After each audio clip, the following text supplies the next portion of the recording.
Jessi has a computer programming class taught by the nerdy-looking Mr. Trout.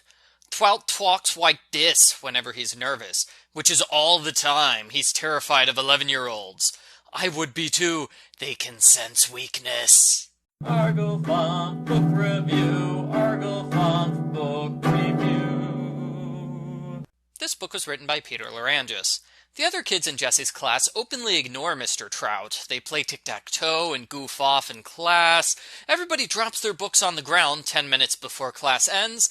Mr. Trout is shocked. He screamed at the top of his lungs, made us pick up each book with our teeth, and took us all to the principal's office. Wrong. This is what he really did. Trout pauses for a moment, then he goes back to teaching like nothing happened. As you can tell from Jessi's sassy comment, she thinks he made a mistake in not throwing a fit or punishing the class. Why does Jessi think that's a mistake? It's a legitimate parenting strategy. He's ignoring the misbehaving kids instead of giving them the attention that they're seeking. He's refusing to acknowledge their misbehavior. Jessi's a babysitter. She should know this is one way to deal with bad kids. But I understand if she doesn't want to think about teachers babysitting her. The school is putting on the 6th grade Follies, which is an annual play where students make fun of the teachers. The two friendly teachers in charge of the event are both nicknamed Dolly, after Dolly Parton. Jessi volunteers to do everything, basically. She handles finances, she acts in 2 roles, she choreographs all the dances. They might as well call it the Jessi Follies.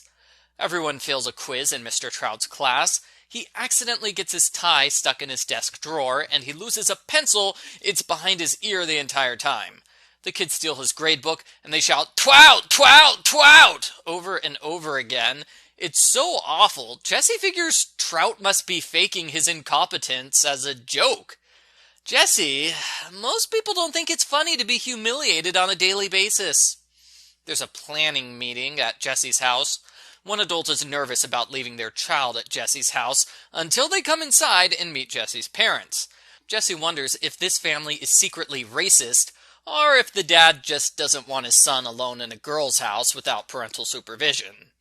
In the subplot, Becca is doing something with the other kids. The kids giggle a lot, and they refuse to let the babysitters see what they're doing. So the babysitters are paid to sit around and do nothing. These are super easy babysitting jobs. The kids in the class suspect that Mr. Trout wears a toupee. Some of them purposely volunteer to write on the board so they can run a fishing line through a map to pull off his toupee. The toupee comes off. Mr. Trout jumps up and down trying to get it back. They have auditions where Jessi dances and sings. The other kids decide they want her to play Mr. Trout as a Klingon. The joke is that Trout and Klingons are both bald. This seems slightly offensive to me. Because Jessi's the only black student in school, she gets typecast as a Klingon. But nobody mentions this angle. Jessi is reluctant to humiliate Mr. Trout even more, but the other kids pressure her when she tries to quit. They say, all of the teachers are being made fun of. It's not like Mr. Trout is being singled out, so it's okay. The show is a huge success. Everyone loves Jessi's Klingon routine. Except Mr. Trout. He's so upset he quits his job and runs away to Vermont. Wow. The replacement teacher is a much better person. He yells at all the students and punishes their misbehavior with extra homework and trips to the principal's office. For the first time, the kids pay attention and start to understand the lessons. So is the moral of the book that it's good for teachers to treat their students like garbage? Because that's a pretty awful moral. Jessi feels guilty for what happened to Mr. Trout. The principal tries to cheer her up by saying, Trout wasn't cut out to teach 6th graders. It's not her fault he left. Yes, it's 100% her fault. Just because Trout probably would have quit eventually, that doesn't let Jessi off the hook for publicly humiliating him. In front of the entire school. Jessi explains to the other students that Mr. Trout probably would have stayed if they had been nicer. They don't care at all. Jessi posts a petition asking Mr. Trout to return. Nobody signs it besides the BSC members and a prankster who writes, "Twout the Klingon." Becca and her friends reveal they've been planning the Babysitters Club Follies. They do a silly play where they dress up like BSC members and make a bunch of jokes. So Christy shouts all the time, Marianne cries, Claudia eats junk food, and Stacy wears ridiculous clothes. It's pretty accurate. Less accurate is Mallory writes a story and Shannon sings. Is that what Shannon is known for? Jessi realizes this is a mirrored storyline. She learns it's not so bad when someone makes fun of you in a play. Therefore, it wasn't bad for her to make fun of Mr. Trout in a play. I understand the point she's trying to make, but I'm not sure I agree. Mr. Trout quit his job over this. I don't think we could just brush it off so easily. We finish with Jessi writing an apology letter to Mr. Trout. He writes back telling her she shouldn't feel bad. Honestly, I think this book spent more time addressing Jessi's feelings than Mr. Trout's. The end. Post-book follow-up. I did not enjoy this book. It's not bad, but it's boring. It's mostly about the 6th grade follies, which would have been way more interesting if we knew who any of the teachers or students are.